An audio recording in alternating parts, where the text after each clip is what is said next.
winners, and welcome to Two for the Win. We have a very special guest for our 200th episode. You're not going to want to miss this. Just an inspiring individual with a lot to share and nuggets for you to glean, winners. But before we do, please be sure to subscribe, share, and follow Two for the Win on your favorite platform. We're on all of them, including YouTube.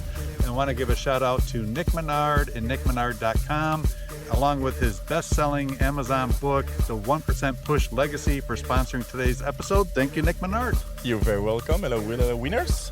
Hello. So do you want the honors of introducing our very special guest for this Monday Mindset 200th episode?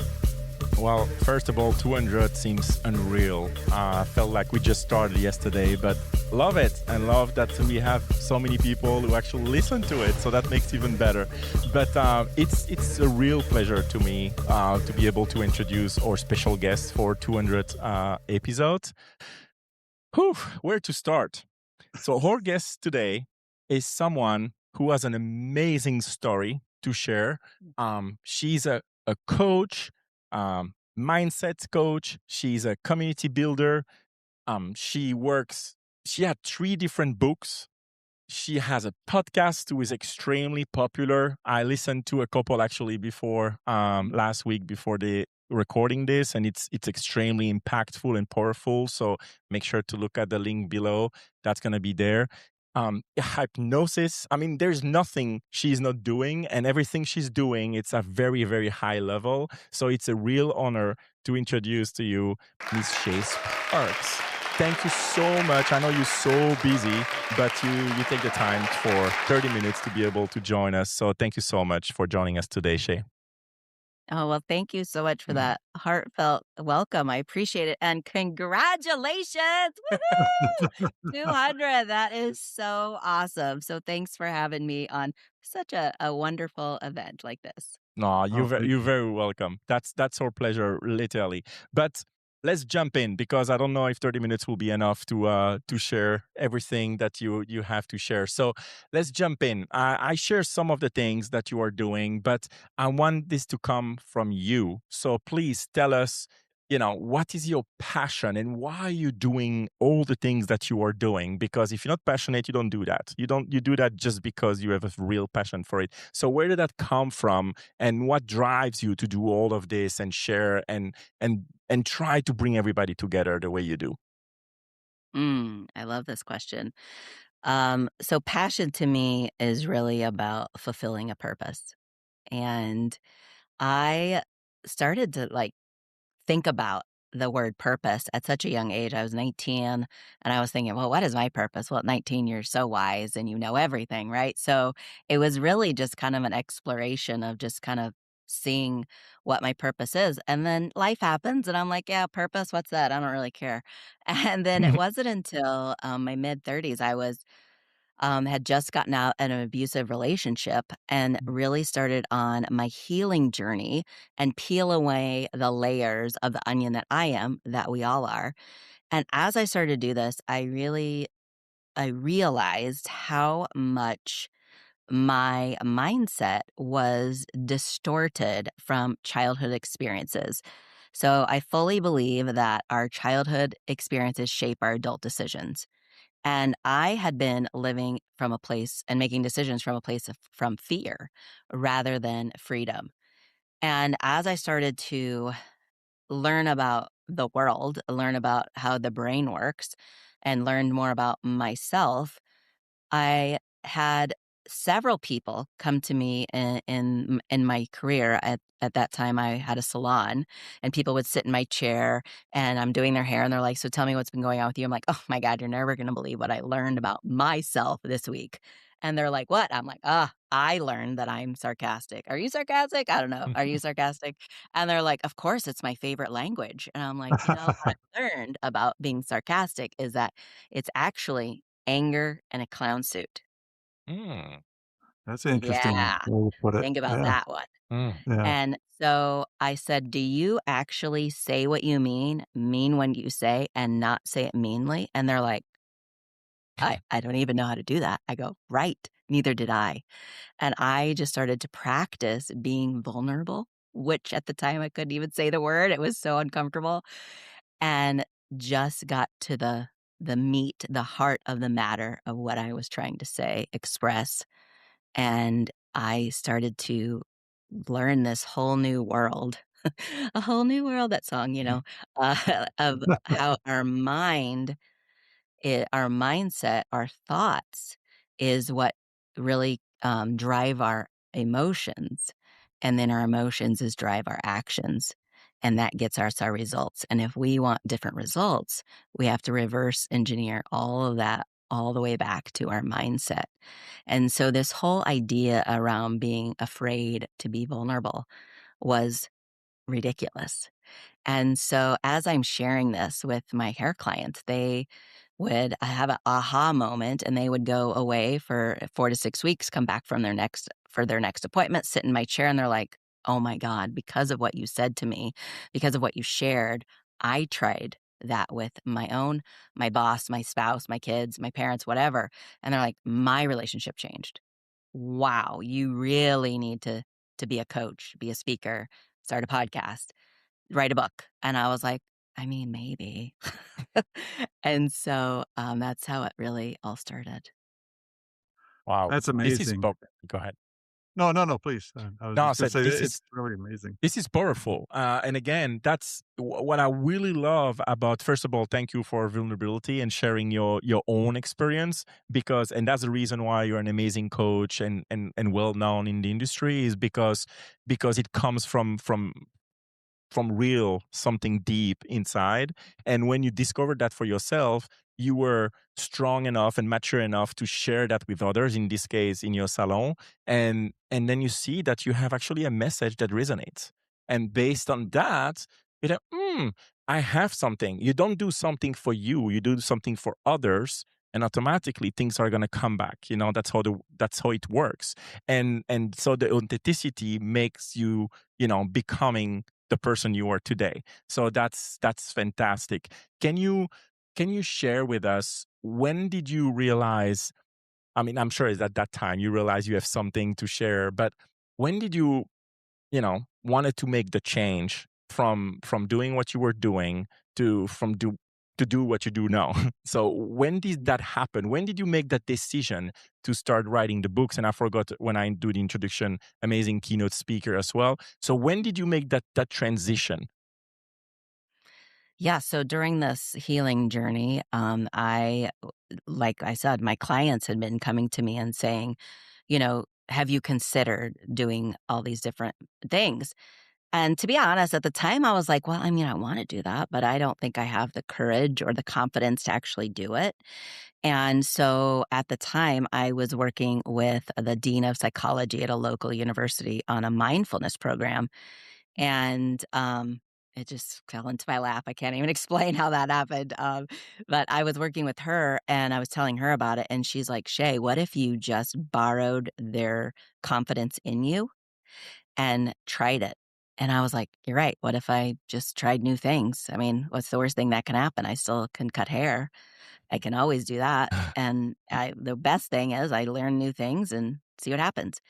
And so I just started to, like, research what that would look like, and I hired coaches. I went through a coaching program, and I was in my I can't even remember timeline now, but I think I was right after I'd started capturing chapters in a book, or what I thought would be my book, and all of a sudden I had this,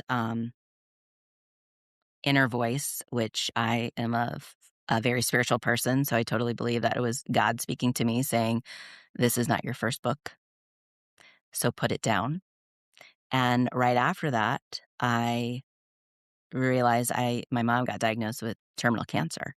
Mm. And so I was driving 4 hours every other weekend to take care of her. And it was after she passed away that it was probably about a year after she passed away, I just had this really strong desire one day that I needed to go, outside of my house, go work at a coffee shop with my laptop and work on this project that I had hired a coach for my coaching business, to really build out my website.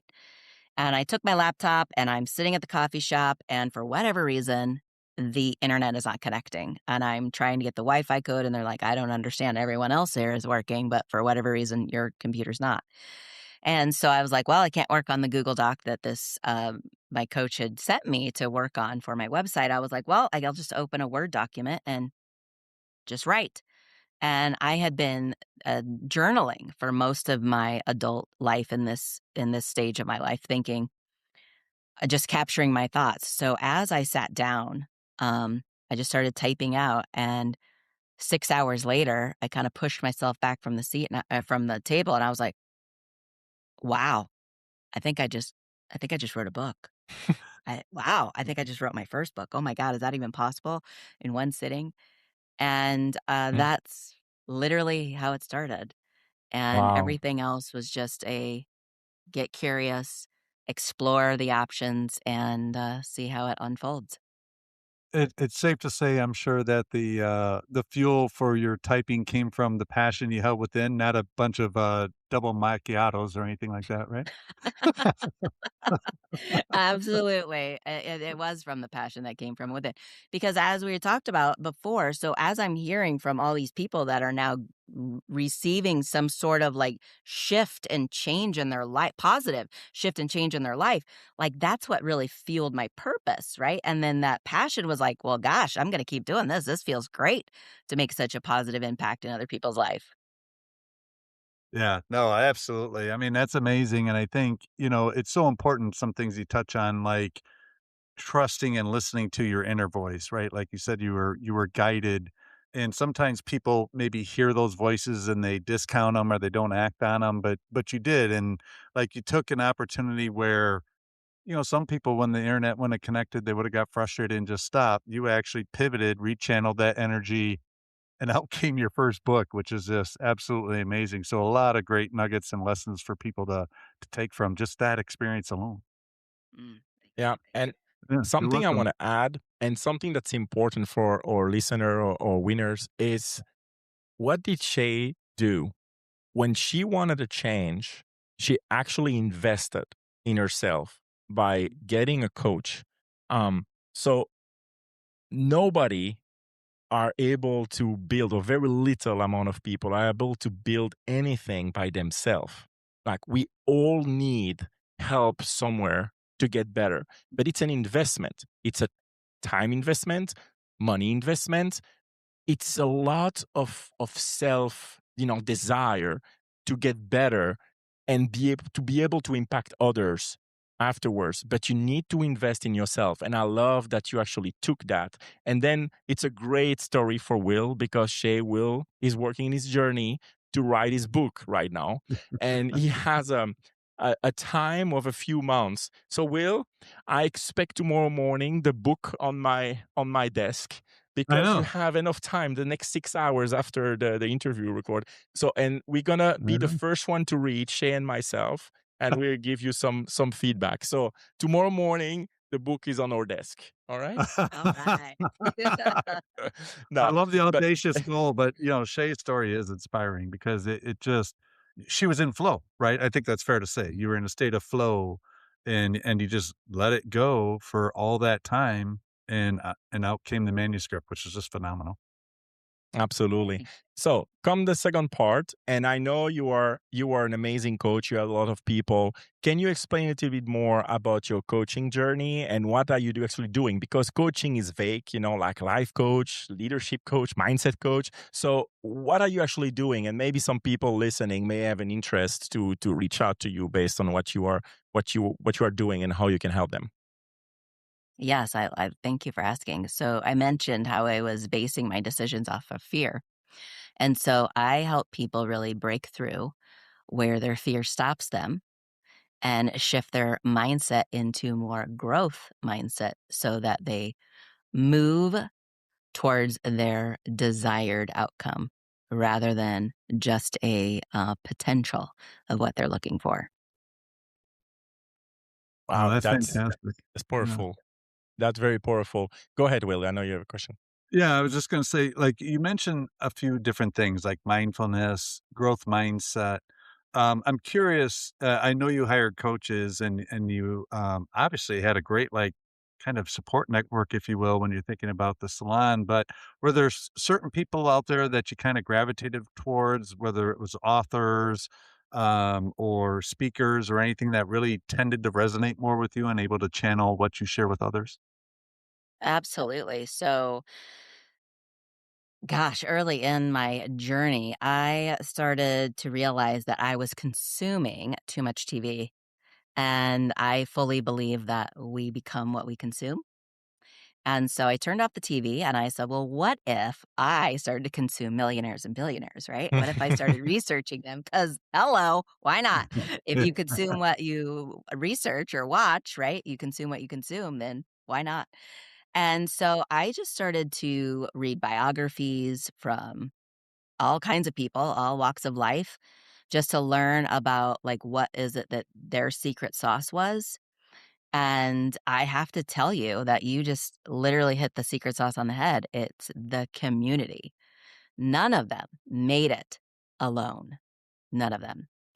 And that actually has led me to building communities and really helping people make meaningful connections and meaningful change within their own within their own life, within their own business. And but I love that you said that. So, gosh, authors that come off the top of my mind is Brene Brown, Brenda Burchard, of course, Tony Robbins, um, but also leaders like Gandhi, Mother Teresa. You know, things that have a more quiet presence. So they're not like flashy and jumping off the stage, but they're also very in quiet and with who they are. They're very grounded. um, Nelson Mandela. Mm, And I really started to look at leadership from the standpoint of more of serving rather than barking orders and leading. My dad was in the military. He was drafted to Korea during the Vietnam War, and I didn't realize. Well, first of all, I didn't know that story until 6 months before he passed away. But I didn't realize how much fear he lived in because he was drafted. So he had a mindset of, I didn't have a choice, number mm, one. But he also came from the behavior of yelling. So he was like a drill sergeant. And so funny now, I say that as my coaching, one of the things I do is help transform trauma into treasure. And so I met a veteran and he was like, have you considered working with veterans? And so then I got into the servant leadership space of researching and really leaning into people from the military who are writing leadership books and what's the synchronicities with them. And it's all about not being the drill sergeant and yelling at people and getting in their face. It's really about the empathy and the compassion. And even though it doesn't sound like it from the military, but they're still leading from that point of view rather than leading from the just barking the orders. They're really finding out the reason, the purpose, and the passion behind why a team member is not fulfilling their commitment to what they're doing. yeah, I'll that's yeah, powerful. go ahead. I was just gonna say, I immediately thought of 2 things when you were sharing that story, Shay. One is, I think most people think of, like, drill sergeants in the military, like Full Metal Jacket, right? Like that movie Yes. where he's Oh my gosh. barking it Yes. up. That's why I And never then joined. yeah, yeah, yeah, and then but also Nick and I recently had an episode where we reviewed, I don't know if you ever listened to it, but Admiral McRaven's, commencement speech at the University of Texas, and that's more aligned with what you were just sharing around the empathy and appealing to somebody's nobler motives about something for themselves, but also for something bigger than themselves, and so it's funny, those 2 things went through my head as you were sharing that. Yeah, and it's funny. We've been introduced recently by Julie, a person that we know in common, and newsflash, she's gonna be one of our guests in one of the future episodes. So stay tuned. Absolutely. But when she introduced me to you, she said she's the building relationship queen. She's able to build community like no other. So I know you are very high on, and I know you partner with different people, and I know in the military world. But not only that, you love to bring people together. Do you have an example of a story of something that results from those community that actually made a huge impact, and you were first one to witness that thanks to that building community kind of thing? Yeah, so I actually have a membership community mastermind, and it's for purpose driven entrepreneurs and creators. And there were four individuals in that who all started different times. And believe it or not, they're all veterans, and they all had different skill sets. And just by having them in the room together, I think twice is all it was in my room, in my space that I know of, that they think they were only together twice. They realized that the four of them, four people, had such commonalities that and such strengths in different areas that they decided they would take the conversation into their own conversation, the four of them, and they've created a whole new business. Mm. I would never have guessed these particular 4 and to go into business together, but because they have, it's just like, wow, like being able to sit back and watch like how people grow,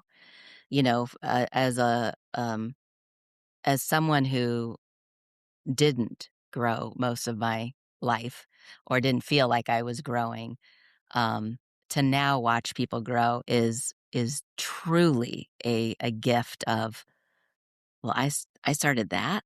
Wow." You know?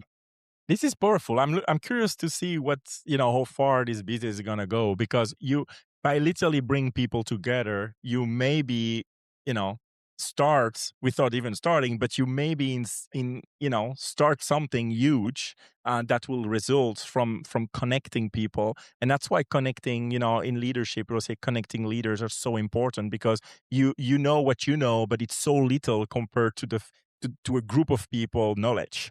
So by bringing that together, sometime you experience things like that. I want to get back to something you mentioned earlier. So you mentioned all those people who really impacted you, which is amazing, and a lot of names that those are the names that also Will and I are looking up to, of course. When you mentioned, oh yeah, and Tony Robbins, of course. So tell us more about why Tony Robbins, of course. I know you're doing something with his RPM program, but can you tell us more about that? Because I know a lot of people look into that. Sure. So I work with his company for high performance coaching, and coming from a very young age, I didn't so this may sound strange to you, but we talked about that inner voice earlier. I was in Sunday school, between the ages of 7 and 10 years old, and I'm literally in the basement of the church, and I'm staring at this blank wall, and all of a sudden, I see this, like, movie, what I thought to call it, in front of my eyes, and I was like, "What is that?" And it is now I know it was like a vision, right? And the vision was that I was standing on stage speaking to a group of people with a microphone in my hand. And it wasn't until I was between the ages of 14 and 16, and, after school every day at 4 o'clock, Oprah came on, and so my mom and I would watch Oprah, right? And all of a sudden, there's this really tall man with this beautiful head of hair, and he's jumping up and down, and he's like talking about in his deep voice, and he's talking about being a motivational speaker and feeding the hungry and all these cool things. And in the back of my mind, I was like, wait, I think that's what that vision was, Mhm. but there's no way I could be him. And so now jump ahead, I am able to I had an opportunity to work with his company to coach, his clients. So it's just such a a a full circle moment that is just unbelievable for someone who came from the background of having no self-worth and, no I felt like I was depressed most of my life as a child and angry and, depressed, and so to really just lean into this full circle moment is amazing. And for most people in the personal development, professional development space, Tony Robbins is a name that seems like everyone resonates with. Oh, yeah, for sure. And I don't know how much he probably still emphasizes it to a degree, but when I first came to know of Tony Robbins, he talked a lot about the neuro linguistic programming, NLP. Is that something that you also integrate when you're coaching? And if so, like maybe you could explain to our listeners who may not be as familiar with it conceptually what we mean by that term. Yeah. So I am a master practitioner of NLP, and it, the man who trained me actually was also trained with Tony. He so NLP. How do I want to describe it? So, like I said before, how our childhood experiences shape our adult decisions, right? This is the easiest way to explain it. So, a lot of times that from that childhood, we will grab onto beliefs about ourselves. And then we hold on to that belief up until we decide to release it. And NLP is the neuro linguistic, it's what your brain is holding on to. Then linguistics is the pattern, the language pattern. So I don't know about you all, because I know you two are definitely winners and definitely perfect in all that you do. But I came from the I'm not enough, I'm not pretty enough, skinny enough, rich enough type of thing, right? Pretty enough, whatever. And I had that mindset for most of my life. And so when I realized that it's literally, talk about mindset, changing your mind and shifting it from focusing on the belief and the pattern to deciding to not believe it, release it, and then choosing what you are going to believe. Yeah, that's powerful. And we've talked before on this episode, even in our journey, Shay, about that feeling of an imposter syndrome. You get a promotion or you get an experience or you're thinking of starting in a business and there's that voice in some of our heads sometimes that's given us every single reason why we can't do something. And it's kind of like almost, and this is a very oversimplification, but using words like I'm going to try versus do, right? It's Mm. part of that conditioning as well. So I totally get where you're coming from. And I think more often than not, whether it's an entrepreneur or somebody who's leading and coaching others in a corporate environment, to your point, there's those beliefs that's almost shaping sometimes the way you may coach or lead others. And it's not necessarily it's a bias in a way that maybe inhibiting you being able to reach somebody. You mentioned about servant leadership and allow them to be their best selves. Absolutely, it is. It almost dims our own light. Mm. Yeah. Wow. Wow, that's Powerful. powerful here. And I hate to say that, but we are almost at the end. And I feel What? like we could Oh my we could gosh. literally have more than one episode with Shay. But um I wanna respect, everybody's time, and also everybody's listener. I mean all listeners listening and knowing that it's 30 minutes episode. But quickly, Shay, can you tell us where people can find you? Again, it's going to be in the description, but about your podcast, about your book, tell us more about all of that and why. I mean, everybody know why they should listen to you on your podcast, but what they can expect on the podcast specifically. Yeah, so the podcast is called The Shā Sparks Show. So you can go to theshasparksshow.com, and I interview military and business leaders on what it means to invest in people. Mm. And we just have amazing conversations from there. You can find out how to get the book, my podcast, coaching, all my social media is on shaysparks.com. And you can also reach out to me on any DM. I'm on LinkedIn, Facebook, Instagram, Threads as well. So feel free to reach out to me, and that you heard me on the Two for the Win podcast. I would love to connect with you. That's Fantastic. fantastic. Again, all the description are in below in the description as well. So if you missed something or you wanted the right spelling, it's down there in the description. Awesome. Awesome. I would be remiss, anything we didn't ask you about that you wanted to share in a minute or so with our listeners? Because sometimes we can't get to all the questions and we want to make sure there's something you want to leave with the audience that you had the opportunity to share it. Well, I want to say this about the title of your show, Two for the Win. There are no losers. You just choose to not win. So I'm just going to leave you with that. But so thank Love you it. guys for having me. so grateful for you to take the time and share your story with us and our winners, Shay, and also quite an honor to have you be the guest for our 200th episode. We're so grateful for you to do that. I can't think of a better way for us to celebrate a 200th episode than what you shared today. So much practical nuggets for people to apply. So thank you for that. Thank you. Awesome. All right, winners, that'll do it. Again, please be sure to check out Shay and all the information in the description. You can find it whether it's on the podcast platform or on YouTube. That'll wrap up today's Monday Mindset episode. Thanks again to nickmenard.com and his best-selling Amazon book, The 1% Push Legacy. And we will see you next week, winners. Take care. And thanks again, Shay. Thank you, everybody. Bye-bye. Thank you.